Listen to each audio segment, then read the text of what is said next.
Dumping yard గురించి ఏదో ఒక పోరాటం చేస్తున్నారు. ప్రభుత్వంలో కానీ డంపింగ్ యార్డ్ యాజమాన్యం నుంచి కానీ ఎలాంటి స్పందన వస్తుంది? యాజమాన్యం పూర్తిగా నిర్లక్ష్యంగా వ్యవహరిస్తుంది.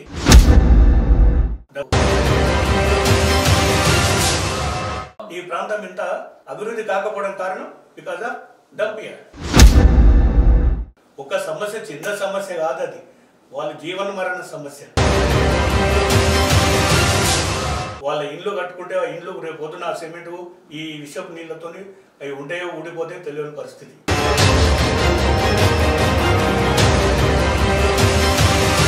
వాయు కాలుష్యం, లంగ్స్ ఇన్ఫెక్షన్, చర్మ వ్యాధులు, ఆరోగ్య సమస్యలు, తిండికి ఏదో దొరకని పరిస్థితులు. వాళ్ళు వండుకోవడానికి వస్తే నీళ్లు పచ్చగా అన్నం పచ్చగా అయిపోయాయి.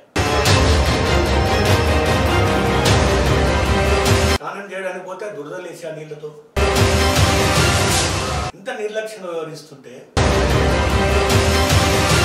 దాన్ని తీయడానికి ఎంత మేర మీ కాంగ్రెస్ ప్రభుత్వం ప్రయత్నం చేస్తుంది?